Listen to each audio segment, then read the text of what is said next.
subscribe. Please subscribe Amit Das channel and press the bell icon. दोस्तों, सच्चा सद्गुरु कौन? ये सवाल सुनने और पढ़ने में आसान लग रहा होगा, लेकिन हकीकत इसके बिल्कुल विपरीत है।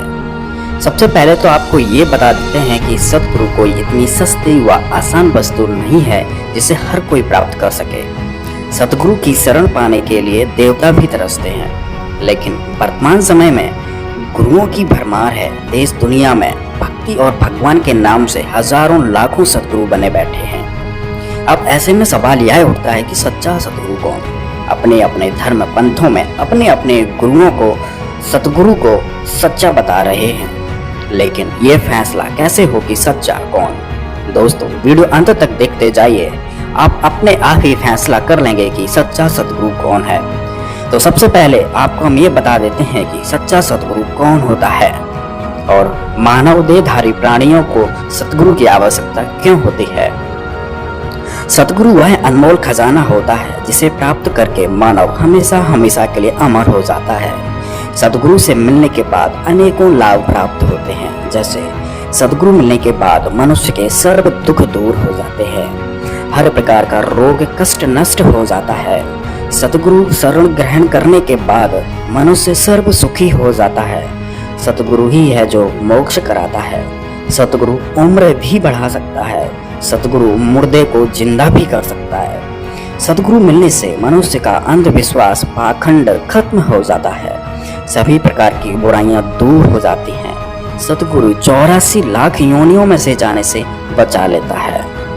सतगुरु के ऐसे कितने गुण गाएं। कबीर साहब जी ने कहा है कि 7 समुद्र की मसी करूं, लेखनी करूं बन राय, धरती का कागज करूं, गुरु गुण लिखा न जाए।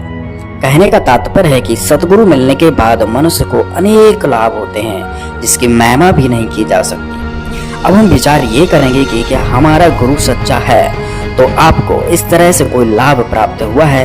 क्या आपकी बुराइयां दूर हुई हैं? क्या आपको सुख मिला है? दोस्तों, आप हमें कमेंट बॉक्स में जरूर बताएं। दोस्तों, अब हम आपको बताएंगे कि सच्चे सद्गुरु की पहचान क्या होती है। वेदों, गीता आदि में पवित्र सद्ग्रंथों में प्रमाण मिलता है कि जब जब धर्म की हानि होती है व अधर्म की वृद्धि होती है तथा वर्तमान के नकली संत महंत गुरुओं द्वारा भक्ति मार्ग के स्वरूप को बिगाड़ दिया गया होता है, फिर परमेश्वर स्वयं आकर या अपने परम संत को भेजकर सच्चे ज्ञान के द्वारा धर्म की पुनः स्थापना करता है। और इसकी पहचान यह बताई है कि वर्तमान धर्म गुरु उसके विरोध में खड़े हो जाते हैं, राजा प्रजा को गुमराह करके उस पर अत्याचार करवाते हैं। सच्चे सद्गुरु की पहचान में कबीर साहब जी ने बताया है कि जो मम संत सत उपदेश दृढ़ावे, वाके संग सब राड़ बढ़ावे। अर्थात जो सच्चा सद्गुरु होगा, जो सच्चे ज्ञान को देगा, उसके साथ सभी झगड़ा करेंगे। दूसरी पहचान है कि सच्चे सद्गुरु को सभी धर्म ग्रंथों का ज्ञान होता है। गरीबदास जी अपनी वाणियों में कहते हैं कि सद्गुरु के लक्षण कहूँ, मधुरे बैन विनोद, 4 वेद 6 शास्त्र कहें 18 बोध। अर्थात जो सद्गुरु होगा उसको सभी शास्त्रों का, सभी धर्म ग्रंथों का, जितने भी दुनिया में सद्ग्रंथ हैं, सबका ज्ञान होता है। तीसरी पहचान बताई है कि सच्चा सद्गुरु एक दिन में 3 समय की साधना बताता है। इसका प्रमाण यजुर्वेद अध्याय 19 मंत्र 26 में प्रमाण मिलता है। चौथी पहचान बताई है कि जो सच्चा सद्गुरु होगा वो 3 प्रकार के मंत्रों को 3 बार में उपदेश करेगा। इसका विवरण गीता जी में भी है, कबीर सागर में भी है और वेदों में भी है। पांचवी पहचान बताई है जो कि सबसे महत्वपूर्ण है और बहुत ही आसान है, जिससे आप नकली और असली की पहचान कर सकते हैं। कबीर साहब जी बता रहे हैं, संतो सतगुरु मोय भावे, जो नैनन अलख लखावे, ढोलत डिगे न बोलत विसरे, सत उपदेश दृढ़ावे, आँखें न मूंदे काने न रूंदे, ना अनहद उलझावे, प्राण पूंज क्रियाओं से न्यारा, सहज समाधि बतावे। अर्थात जो सच्चा सद्गुरु होगा वो किसी भी प्रकार का कीर्तन, नाच गाना, मेडिटेशन, आंख बंद करवाना, कान बंद करवाना, श्वासों के द्वारा क्रियाएं करवाना, ये कुछ नहीं बताएगा।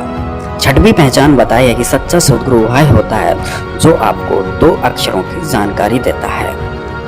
जय पंडित तू पढ़िया, बिना 2 अक्षर 2 नामा, प्रणवत नानक एक लगाए, जे कर सच समावा। तो इधर गुरु नानक जी बता रहे हैं कि जो सच्चा सद्गुरु होगा वो आपको 2 अक्षर की जानकारी देगा। कबीर साहब जी ने भी कहा है, कहे कबीर अक्षर 2 भाख, होगा खसम तो लेगा राख। ये भी सच्चे सदगुरु की पहचान बताई है।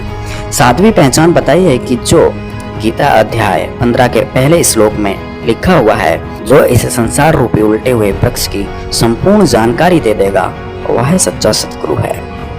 सतगुरु की और भी कई पहचान बताई गई हैं, लेकिन अभी हम इन्हीं बिंदुओं के आधार पर सच्चे सतगुरु की तलाश करेंगे। सच्चे गुरु की तलाश में दुनिया भर के गुरुओं की लिस्ट बनाई और उनके समर्थकों के साथ संपर्क साधा। हमारे शास्त्रों में जो सच्चे सतगुरु की पहचान बताई है, वो एक एक से सभी धर्म गुरुओं पर फिट बैठाने की कोशिश की, तो एक महापुरुष को छोड़कर सतगुरु की पहचान किसी पर भी फिट नहीं होती है।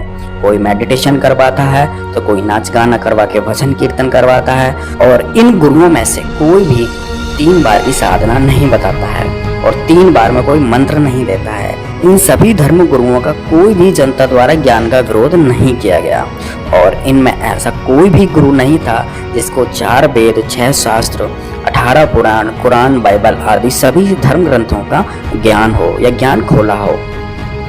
और इनमें से ऐसा कोई भी नहीं था जिसको 2 अक्षर का भेद हो, जिसको 2 अक्षर की जानकारी हो। दूसरी तरफ सच्चे सतगुरु की पहचान में संत रामपाल जी महाराज पर एक एक पॉइंट सही फिट बैठा। तो आइए देखते हैं। तो सबसे पहला पॉइंट कि जो सच्चा सतगुरु होगा उसके साथ लोग झगड़ा करेंगे, उनके ज्ञान का विरोध करेंगे। तो संत रामपाल जी महाराज जी के साथ ही ऐसा हुआ है कि आज तक संत रामपाल जी महाराज के ज्ञान का विरोध हमेशा नकली संतों, महंतों के द्वारा होता आया है।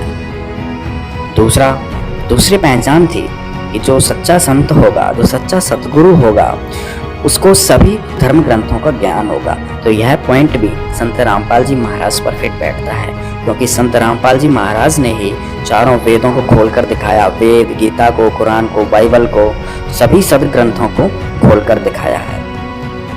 तीसरी पहचान, संत रामपाल जी महाराज जी अपने साधकों को एक दिन में 3 बार की साधना बताते हैं। और चौथी पहचान भी संत रामपाल जी महाराज पर फिट बैठी कि संत रामपाल जी महाराज ही 3 मंत्रों को 3 बार में देते हैं। पांचवी पहचान, संत रामपाल जी महाराज ना मेडिटेशन करवाते हैं, ना भजन कीर्तन, नाच गाना करवाते हैं, ना आंख कान बंद करवाते हैं, और ना भी किसी प्रकार की श्वास की क्रियाएं करवाते हैं। वो मंत्रों को देकर एक सहज समाधि, सहज भक्ति बताते हैं। छठवीं पहचान भी संत रामपाल जी महाराज पर सटीक बैठी। संत रामपाल जी महाराज ने ही अपने साधकों को, अपने भक्तों को, दुनिया को बताया कि जिसके पास 2 अक्षर का मंत्र सतनाम नहीं है, उसका मोक्ष नहीं हो सकता, क्योंकि सतनाम ही है जो मोक्ष में सहायक होता है। सतनाम के बाद फिर सार नाम व शब्द मिलता है। और 7वीं पहचान, जिसमें बताया गया है कि जो उल्टे लटके हुए वृक्ष की पूरी जानकारी दे देगा, वो सच्चा सतगुरु होगा। तो इतने धर्म गुरुओं में आज तक कोई भी 15वें अध्याय के पहले श्लोक को नहीं खोल पाया है, और न किसी ने इस श्लोक की व्याख्या की है। संत रामपाल जी महाराज ने ही 15वें अध्याय के प्रथम श्लोक 1 से लेकर 4 तक सबको खोल के बताया कि उल्टा लटका हुआ वृक्ष कौन है, जड़ कौन है, तना कौन है, पात कौन है। कबीर साहब जी ने भी कहा, अक्षर पुरुष एक पेड़ है, निरंजन व की डार, और तीनों देवा शाखा है, ये पात रूप संसार। तो संत रामपाल जी महाराज ने ये भी ज्ञान खोल दिया। इससे सिद्ध हुआ कि संत रामपाल जी महाराज ही सच्चे सतगुरु हैं। तो दोस्तों, तो इस पूरी पृथ्वी पर 7 अरब आबादी में केवल संत रामपाल जी महाराज जी हैं जो सच्चे सतगुरु हैं।